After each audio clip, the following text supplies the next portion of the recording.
You ever have one of those nights where everything just feels right? Like for a brief, fleeting moment, the world stops spinning and just breathes? That's what it felt like the night it all came crashing down. My name is Jessica Neal. I'm 29, and I work as a social worker, yeah.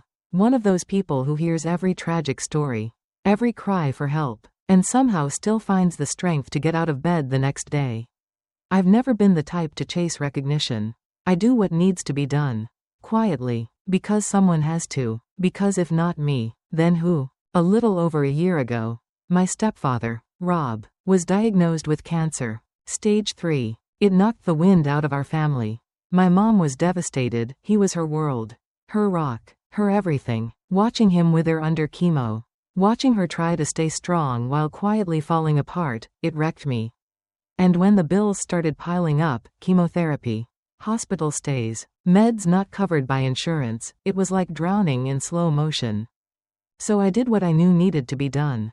I drained my savings, every dime I'd been putting away for a new car. Or maybe just a break from life. Gone. I paid off the hospital debt in full. Quietly, anonymously. I didn't want the spotlight. I didn't want to make things about me. I just wanted Rob to breathe again. I just wanted my mom to sleep at night. The only person I told was Vanessa, my older stepsister. We weren't close growing up. She was always the attention magnet, the golden child with the flawless hair and the dramatic flair. But over the years, we got better. Not friends exactly, but something softer. And I thought, maybe, just maybe, I could trust her with this. I told her in confidence. Late one night on her patio over 2 glasses of cheap red wine. She gasped when I told her what I'd done. Said it was beautiful. Said Rob and Mom were lucky to have me. I believed her. That was my mistake. Fast forward to last week. Rob's cancer is in remission. His latest scan came back clean. And my mom, God bless her, decides we need to celebrate. Big dinner. Everyone invited. She breaks out the good dishes. Makes her famous rosemary pot roast. The house smells like heaven. Like holidays and hope. I walk in feeling proud. Not of myself, but of him. Of them. For getting through the worst of it. There's music playing softly. Candles flickering. Vanessa's already there with her husband Derek. Laughing at something Rob said. I take my seat at the table between Mom and Derek and let myself relax for the first time in months. Everything feels good. For about 20 minutes. We're passing mashed potatoes, laughing at Rob's awful jokes about hospital food. And then, out of nowhere, he raises his glass. I just want to say. He begins, voice thick with emotion. Whoever paid off those hospital bills, thank you. I don't know who you are. But you saved my life in more ways than one. I swallow a sip of wine. Heart pounding. No one says anything. And then Rob smiles, sheepish. Was it one of you? He asks. Glancing around the table. My stomach knots. My fingers tighten around my glass. I open my mouth. And Vanessa leans back in her chair. All eyes turning toward her.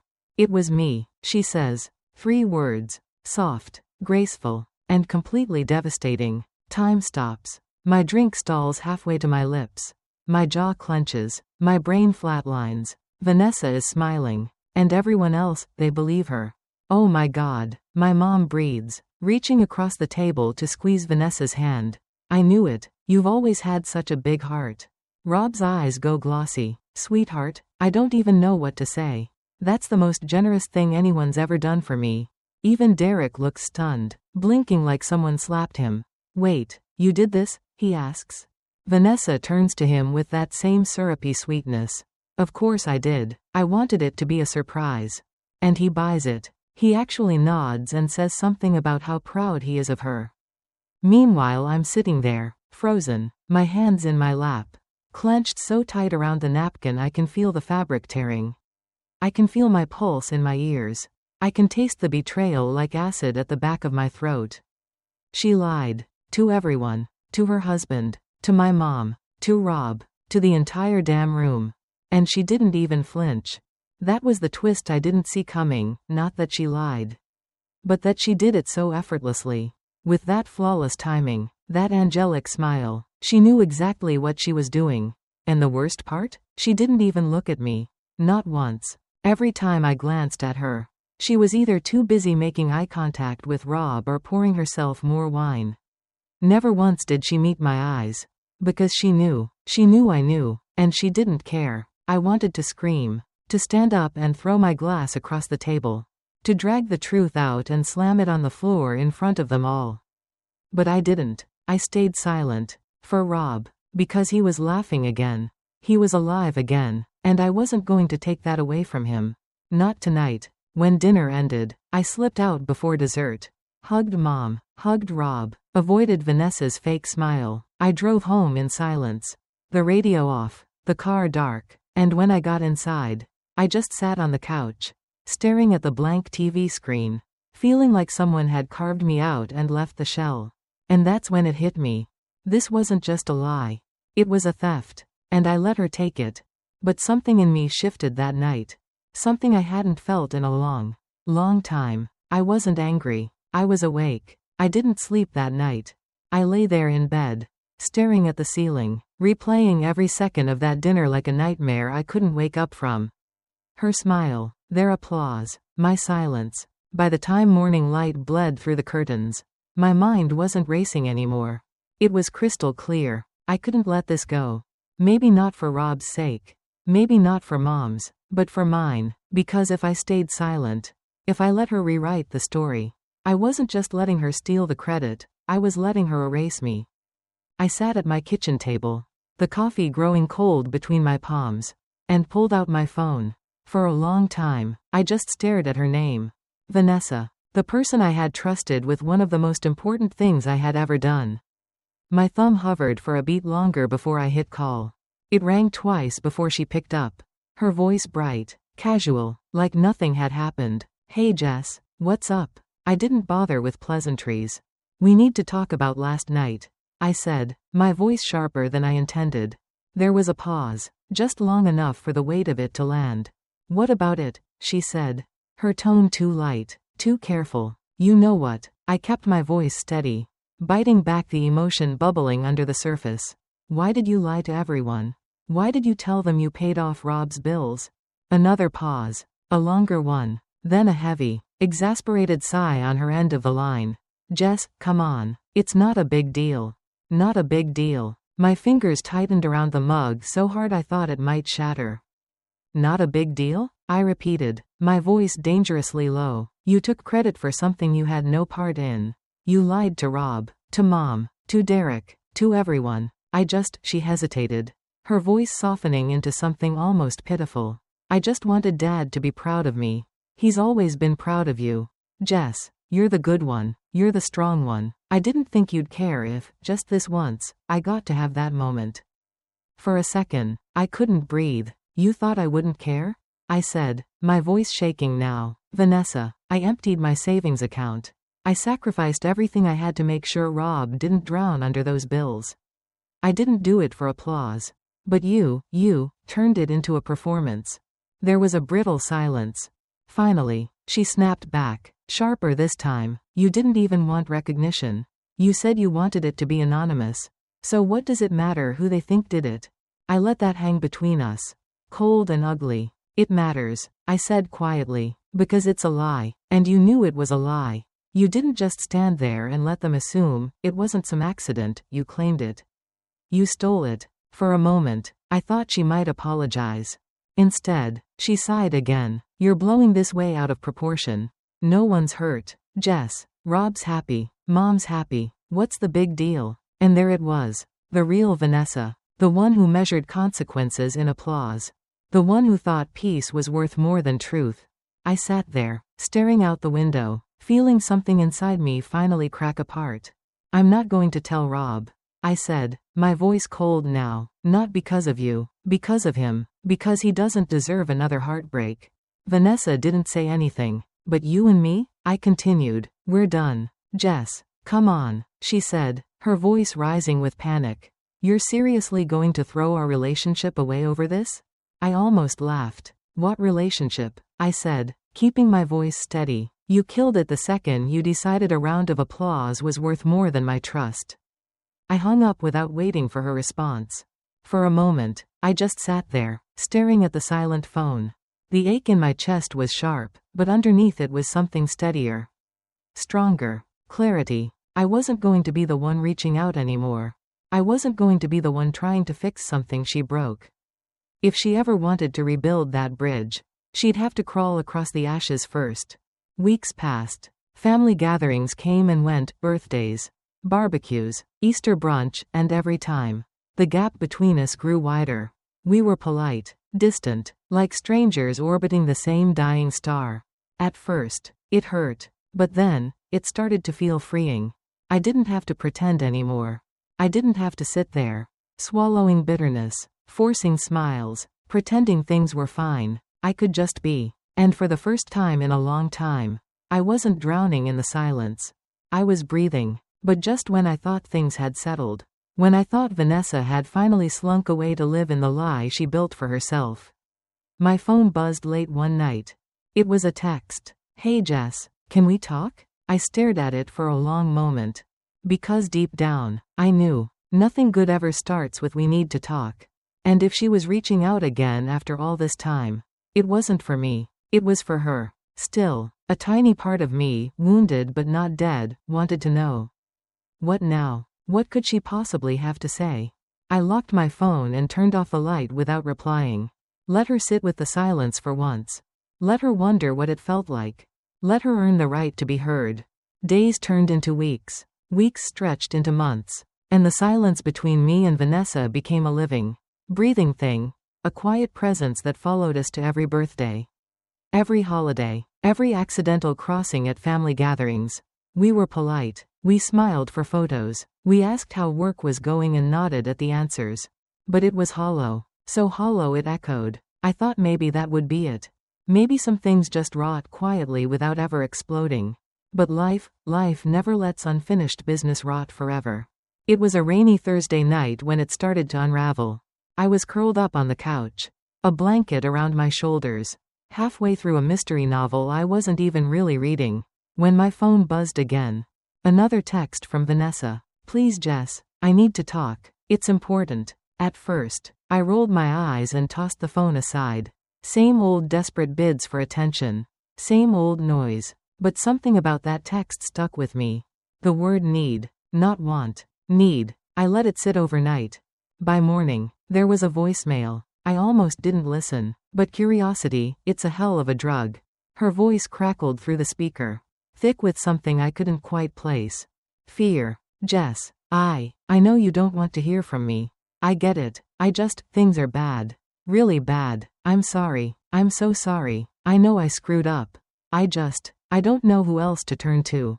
I sat there, staring at the phone, heart pounding a little harder than I wanted to admit. Because for the first time, it didn't sound like Vanessa was reaching out to save face. It sounded like she was drowning. And against my better judgment, a tiny flicker of something, maybe pity, maybe curiosity, ignited inside me. I texted back, "What's going on?" She replied almost instantly, "Can I come over, please?" Against every logical bone in my body, I agreed. She showed up 20 minutes later, soaked from the rain, hair plastered to her forehead, mascara smudged under her eyes. She looked nothing like the polished, perfect Vanessa I'd grown up resenting. She looked small, broken. I didn't invite her to sit. I just leaned against the kitchen counter, arms crossed, and waited. She fidgeted with the hem of her jacket, avoiding my eyes. "I lost my job," she blurted out, 2 months ago, and Derek left. The words dropped into the room like stones. I blinked, trying to process it. Derek? Mr. Stand by her side no matter what. Derek?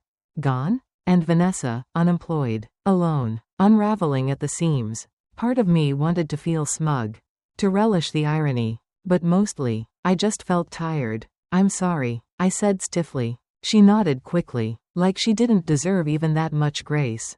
"It's my fault," she whispered. "All of it." For a long time, neither of us spoke. And then she said the words that finally made me look her in the eye. "I need to make it right." At first, I thought I misheard her. "What?" I asked, my voice sharper than I intended. She swallowed hard. "I can't keep living like this. Jess, it's killing me. What I did, what I said. I thought I could bury it. Pretend it didn't matter. But it does. It matters. And I need to fix it. I stared at her, searching her face for signs of another performance. But there was no mask this time.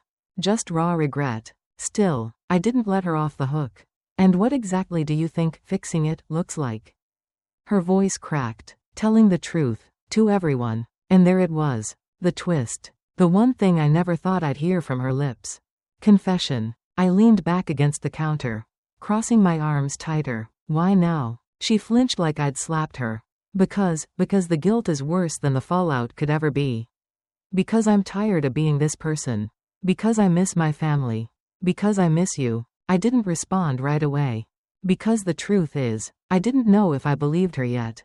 Guilt is a powerful motivator, but so is desperation. Still, this wasn't something I could decide for her. You do what you have to do, I said finally, keeping my tone neutral. But don't do it for me. Don't do it expecting forgiveness. Don't do it thinking it'll erase everything. Because it won't. She nodded, tears slipping down her cheeks. I know. And for the first time in a very long time, I believed her. When she left that night, I stood at the window and watched her car pull away. Tail lights fading into the rain. I didn't feel victorious. I didn't feel vindicated. I felt free. Because no matter what happened next, I knew I had already done the hardest part. I had let go. The rest? That was on her. The invitation came 3 days later. A group text from Vanessa. Sent to me, Mom, Rob, Derek, even a few cousins. Family dinner at my place. Saturday at 6. Nothing fancy, just food and time together. Hope you can come, heart. I stared at the message for a long time, my stomach twisting itself into knots. It wasn't like her. Vanessa didn't host family events. She showed up, smiled for the pictures, and left early. She didn't organize. She didn't plan. Which meant, this wasn't just a dinner. This was something else. I debated ignoring it, pretending I was busy. But something in me knew this was the moment. Not because I needed her to say it in front of everyone. Because she needed to. And maybe, just maybe, I needed to hear it, too. I typed back a simple "I'll be there" and hit send before I could overthink it. Saturday came faster than I expected. I pulled into her driveway just before 6. Sitting in the car for a moment, breathing in and out, steadying my nerves. Through the front window, I could see the dining room lit up, candles flickering, wine glasses catching the light. It was too perfect, too staged. I almost backed out right then. But instead, I squared my shoulders, grabbed the bottle of wine I'd brought, and walked up to the door. Vanessa opened it before I could knock. She looked different, calmer, paler, like someone who hadn't slept properly in weeks but was somehow standing anyway. Hey, she said softly. Hey. She stepped aside, and I slipped in without another word. Inside, the house smelled like roast chicken and fresh bread. Comfort food, safe food, the kind of meal you make when you're trying to hold something fragile together with your bare hands. The others trickled in, Mom bustling in with a tray of desserts. Rob laughing about traffic, Derek carrying extra chairs from the garage. It all felt so normal. So terrifyingly normal, considering the bomb I knew was ticking quietly under the table. We sat, we ate. The conversation was easy, light, full of laughter. And I could see Vanessa struggling, her hands trembling when she passed the salad bowl. Her smiles a little too wide. Her laughter a second too late.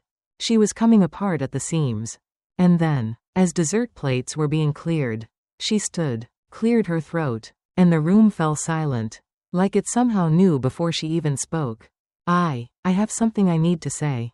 She began, her voice shaking. Mom looked up from her coffee. Her brow furrowed. Rob set his fork down. Derek turned in his chair, his expression already wary. Vanessa twisted her fingers together so tightly her knuckles went white.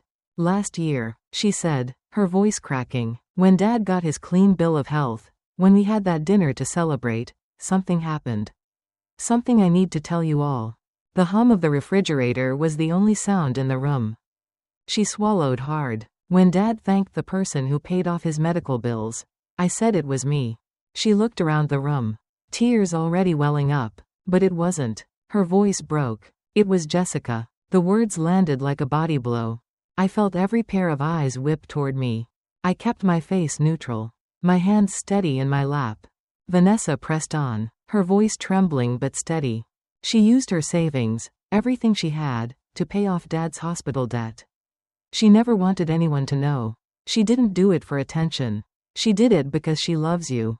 Both of you. She looked down at the floor, shame radiating off her in waves. And I took it. I took her kindness and made it about me. Because I wanted to be enough. I wanted you to look at me the way you look at her. Mom gasped, a hand flying to her mouth. Rob sat back hard in his chair, his face draining of color. And Derek, poor Derek, just sat there, mouth slightly open, staring at Vanessa like he didn't even recognize her. Vanessa kept talking, voice raw now, breaking apart piece by piece. I lied to all of you. And I hurt Jessica more than I can ever explain. I betrayed her trust. I made her carry the weight of my lie for months while I stood there and took the applause meant for her. She dropped to her knees right there by the fireplace, tears streaming down her face. I'm so sorry. I don't expect you to forgive me. I don't even know if I can forgive myself. But you deserved the truth. You all did. The room was paralyzed. No one moved. No one spoke. And for the first time in a year, I felt the air in my lungs expand fully again. Not because she'd said it, but because I hadn't had to beg her to. She had made the choice to come clean. I stood slowly, my chair scraping softly against the hardwood floor. Everyone's eyes were on me. I walked over to her, my heart hammering against my ribs. And for a moment, we just looked at each other. Broken, raw, human. I reached down and helped her to her feet. She sagged into me for just a second, a moment of exhausted, shuddering relief, before stepping back, wiping her face with trembling hands. I turned to face the rest of them. Mom's eyes were filled with tears. Rob's face was tight with a complicated storm of emotions, hurt, disappointment, pride, and somehow, standing there, I realized I didn't need anything from them. Not their apologies, not their approval, not even their praise. I already had everything I needed. The truth. And my own damn peace. After the confession, the night didn't end with cheers or hugs. It ended with silence. Heavy, uncomfortable, necessary. People drifted out slowly, exchanging awkward goodbyes, careful not to look too long at either me or Vanessa. Rob hugged me a little longer than usual, whispering, "Thank you," into my hair before pulling back with tears shining in his eyes.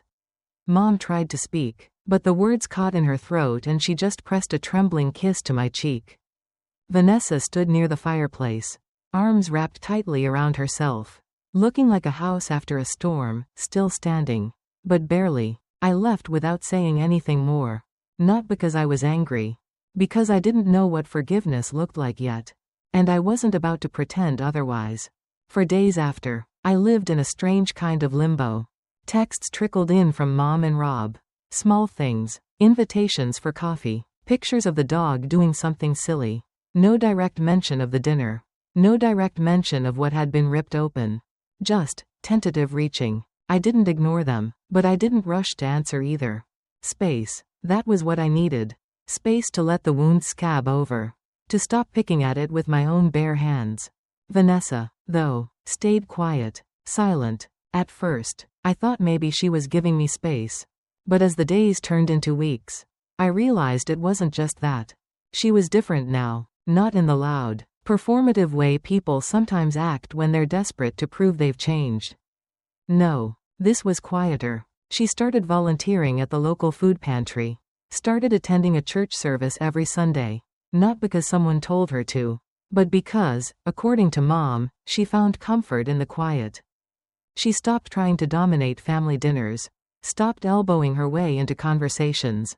She listened more, laughed less, but when she did, it sounded real. The twist I hadn't expected was, I believed her. Not everything healed overnight. Rob still looked at her sometimes with a sadness he didn't bother hiding. Mom was warmer, but guarded. And me? I kept my distance. Not out of cruelty, but because trust isn't something you rebuild with a single confession. It's built slowly, like a house brick by brick. And Vanessa was still standing in the rubble. A few months later, it happened. A small family barbecue at Rob and Mom's house. Sunlight filtering through the trees. Kids running barefoot in the grass. The smell of burgers and hot dogs floating on the breeze. It should have been easy. It almost was. Until Vanessa caught me alone by the cooler, nervously twisting a water bottle between her hands. "Jess," she said, her voice soft. "Can we talk?" I didn't run. I didn't freeze. I just nodded once, slow and cautious. She took a deep breath, her eyes glassy. "I'm not asking you to forgive me. I'm not even asking you to like me again. I wanted to say thank you." I frowned slightly. "For what?" "For not exposing me," she said, her voice shaking. "For not making it worse. For giving me the space to figure out who I really am." I didn't know what to say. Because the truth was, I hadn't done it for her. I did it for me. Because carrying anger was like drinking poison and expecting her to die. Because silence was the only way I could heal. Still, I nodded. "You're welcome," I said quietly. She wiped at her eyes, laughing a little through the tears. "I'm a work in progress. Aren't we all?" I said, and for the first time, it wasn't bitter. It was just true. The conversation didn't end with hugs or promises. It ended with a quiet understanding. A mutual acceptance that we were no longer the sisters we once were, but maybe someday, we could be something new. Something better. Something earned. And that was enough. The ache didn't disappear. Some nights, I still felt it. When I drove past the hospital where Rob fought for his life. When I thought about the sacrifices I made that no one would ever fully understand. When I caught glimpses of Vanessa laughing with Derek again. Seeing the shadows of the girl who once stole something sacred and wore it like a crown. But it didn't control me anymore. It was just part of the landscape now. A scar, not a wound. 6 months after that dinner, I sat with Rob on the porch of their house, watching the sunset smear pink and orange across the sky. He turned to me, his face lined with wisdom and sorrow and love, and said, "You saved my life, Jess. You know that, right?" I swallowed past the lump in my throat. "I didn't do it alone," I said quietly. "You fought for it." He chuckled, the sound rough but genuine. "Maybe, but you gave me the chance." We sat there for a while longer, the silence comfortable between us. And in that moment, I realized something. The truth doesn't always roar. Sometimes it just rests, heavy and real and permanent, like a foundation that will never crack again. I wasn't the same Jessica who sat frozen at that dinner table, watching someone else steal my voice. I was stronger, quieter, but so much stronger. And maybe, just maybe, I was finally exactly where I was supposed to be.